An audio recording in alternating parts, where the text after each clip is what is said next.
Ever since the time Namco realised originally naming Pac-Man Puckman would get teenagers crudely created with a Sharpie pen, there's always been an issue with the moniker of certain video game mascots. Even with the noblest of intentions, developers have come afoul with innocently naming an avatar one thing perfectly acceptable for one culture, only to be shocked it's incredibly distasteful in another. So, this episode, we take a look at these derogatory denominations, these appalling appellations, and these monstrous monikers. As I say. But, hello you. I'm Guru Larry, and I welcome you to Fact Hunt, offensively named video game characters.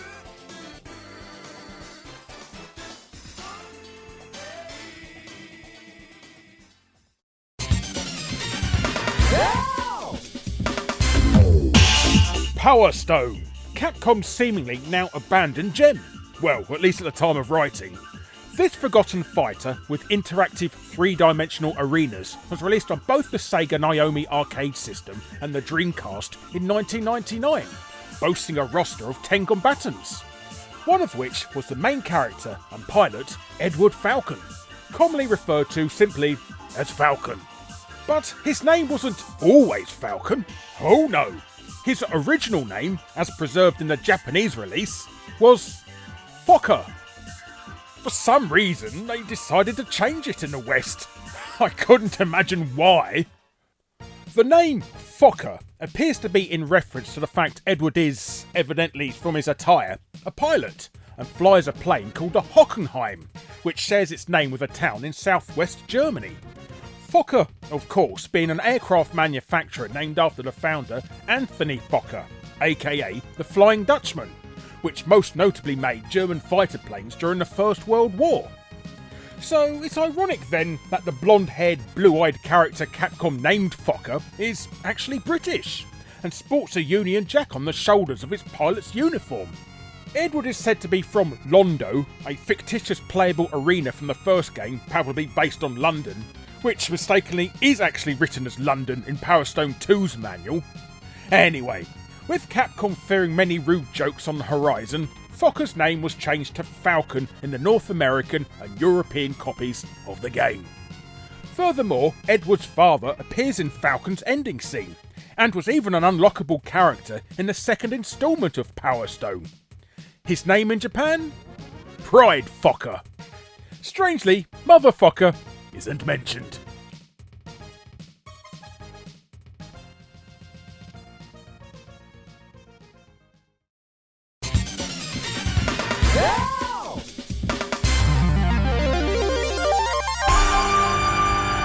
Released in 1994 for MS-DOS, Jackrabbit was a colourful 2D platformer heavily inspired by Zool and the Amiga and the surrounding mascot mayhem of the 90s.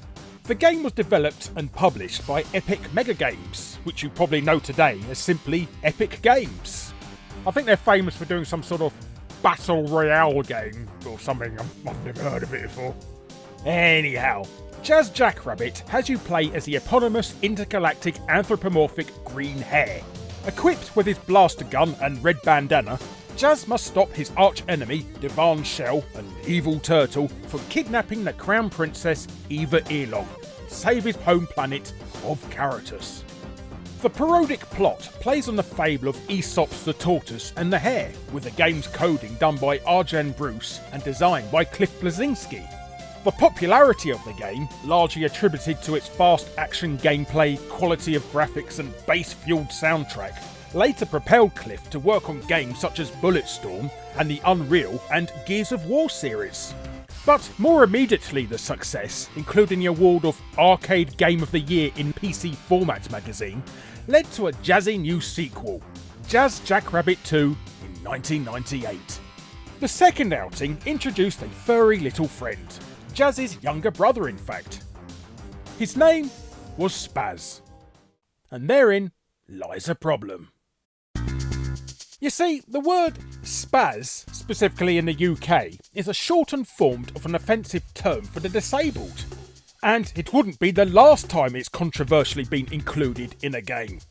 On the 29th of June 2007, Ubisoft ordered a complete recall of their Nintendo DS game Mind Quiz Your Brain Coach in the UK after a woman from Belfast with family members suffering from cerebral palsy reported that after failing a section of the game, it outrageously labelled her a super spastic.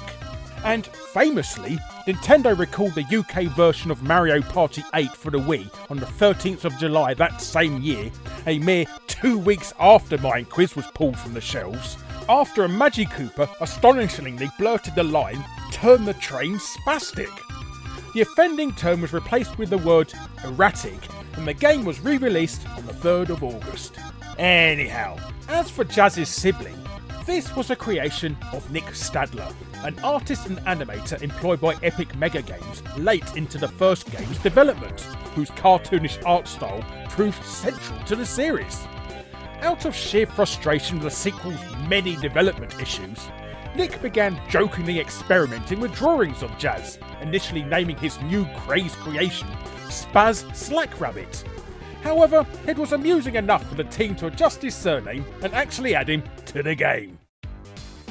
There was no recall this time, however, as Spaz Jackrabbit 2 was seen fit for inclusion, name and all, in the games Jazz Jackrabbit 2, a 2002 reboot for the Game Boy Advance by Game Titan and Jaleco, and a planned Jazz Jackrabbit 3, aka Jazz Jackrabbit 3D, Adventures of a Mean Green Hare, for the PC and PS2. Unfortunately, this third entry saw development halt in May 2000 and thus never came into fruition.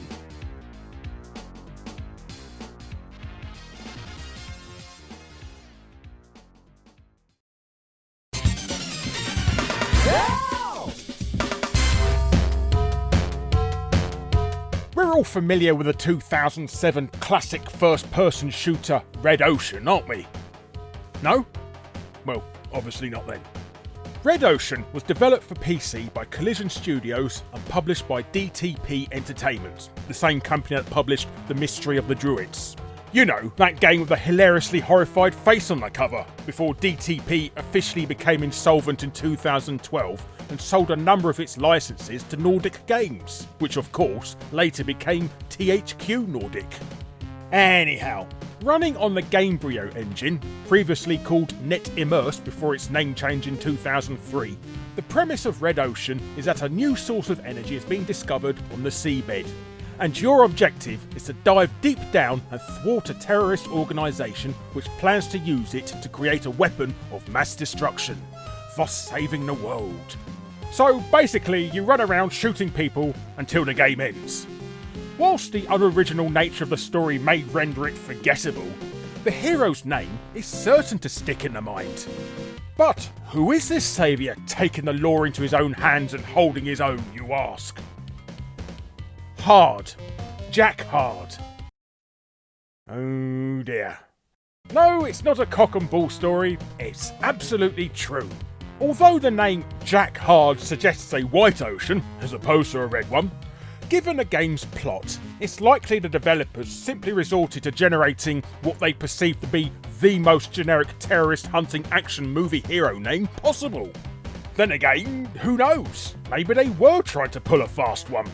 Especially considering the terrorist organisation in question is named United Arms, and Jack Hard himself, being a diver, is literally a seaman. Ironically, Red Ocean isn't very hard at all, and can be beaten single-handedly. Pun intended, in case you're wondering. But with a name like that, Jack Hard has it rough. I'll get the coat.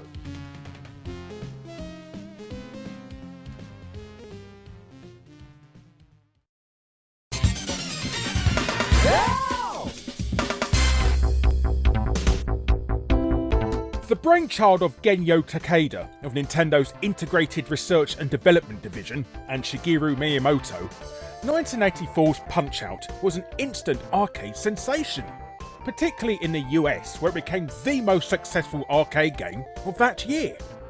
Notably, it was also the first project of the now legendary composer Koji Kondo, having only recently been employed by Nintendo.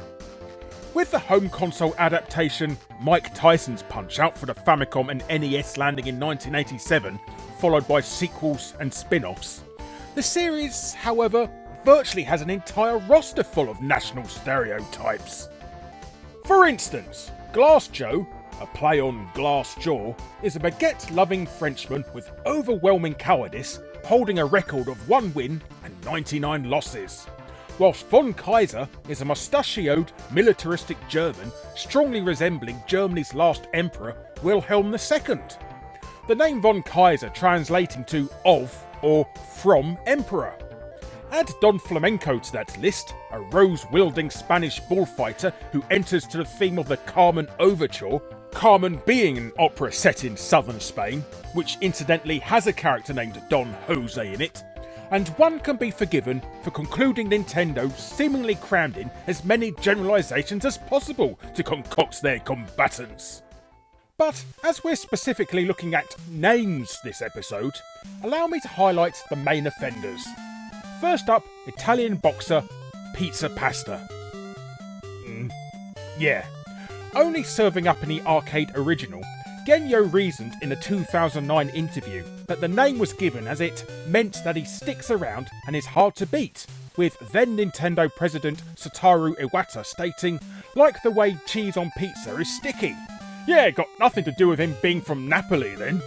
Plus, debuting in the Super Punch-Out arcade was Bear Hugger, a Canadian lumberjack who loves maple syrup, hockey, and saying, "Hey?" I wish I was joking. More, you ask? How about Tokyo-born Piston Honda, a name presumably derived from the association of the Japanese with car manufacturing? This theory is supported by Doc Lewis, Little Max's coach, in the 2009 Wii version, where he motivatingly belts, "This sucker needs an oil change," and "It's time to say sayonara. This sucker is overheating, baby. Let's send him to the scrapyard." Piston's opening music is the traditional Japanese folk tune, Sakura Sakura, while he also randomly blurts out the words sushi, kamikaze, and Fujiyama between bouts, just in case you hadn't comprehended that the fact he's Japanese yet. Curiously, Piston went through a couple of alterations between the NES and Wii outings. The writing on his NES headband translates to Japan's number one, while the Wii has it shortened to simply number one. More strikingly, however, his surname has changed from Honda to Hondo, likely to make certain they avoided any potential headaches from the namesake Japanese car manufacturer. But, wait for it, arguably the most infamous offending name of them all, Russian boxer Vodka Drunkinsky. The tallest character, with a confirmed height at 6'6" and introduced in 1984's Super Punch-Out arcade, Vodka was influential in ranking Punch-Out the 4th most racist video game ever on OneUp.com. However, the red-tinted Russian was soon rebranded to Soda Popinski, removing the alcoholic name and marginally mitigating the Russian racism somewhat in his next appearance in Mike Tyson's Punch-Out and thereafter. There's even a real-life bar in San Francisco named Soda Popinski's in his honour. Did the thought ever cross Nintendo's collective mind that cramming in a multitude of stereotypes might just be a little offensive? Anyhow, that's enough Punch-Out for now. I've bitten your ear off enough already.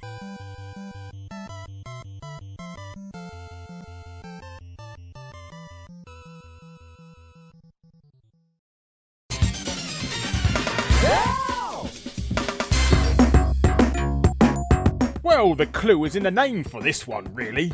Released for the Super Nintendo in June 1995, Packy and Marlon was a platformer where you played as 2 diabetic elephants. Yes, seriously. The aim of the game being to aid and teach children about the wonderful world of diabetes.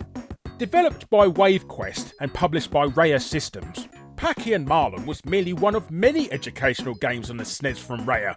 The others being Bronchi the Bronchosaurus, about asthma, Captain Novelin, another diabetes tale, and Rex Ronan, experimental surgeon, about smoking. Anyhow, for those unfamiliar, The P word is a derogatory term used mainly in the UK as well as some other European countries as a racial slur against those of Pakistani origin, or South Asian people in general. Pouring more fuel on the fire, the South Asian population, according to diabetes.co.uk, are statistically 6 times more likely to develop type 2 diabetes than Europeans, adding another dimension to the potential controversy of the character's name in a game about the condition. So it's fortunate then that Packy and Marlon only saw the light of day in North America, as a sail across the pond may well have caused a few problems in British school playgrounds. That said, there did still exist a real Packy the elephant, born in Oregon Zoo, Portland in 1962, passing away in 2017, and made famous for being the first-born elephant in the Western Hemisphere for 44 years. The story resulting in a 2011 book entitled Packy and Me. And there was, of course, Pack-E-Derm, the enemy elephant in 1997's Yoshi Story for the Nintendo 64, the name being a pun on the now obsolete term pachyderm, meaning animals with thick skin and hooves, so particularly elephants. And let's not forget the lost PS2 Pac-Man inspired mystery of a game that never was from Phoenix Games, titled Packy, which I'm sure would have been excellent because Phoenix Games. What's more, in the world of Bubble Bobble, Packy is the name of the recurring robotic cat, first appearing as the second opponent in Buster Move 2, named Puzzle Bobble 2 in Japan, and playable as a secret character in Buster Move 4. And speaking of 4s, there was, of course, Patrick McReary of Grand Theft Auto 4 fame, referred to throughout the game as Packy, the name being an Irish form of Patrick, but also raising a few British eyebrows in particular. Then again, they have allowed you to beat a lady of the night to death with a grossly oversized purple adult toy down a dark alley to get your money back, so maybe McReary's moniker fell between the cracks in Rockstar's what could possibly cause offence department.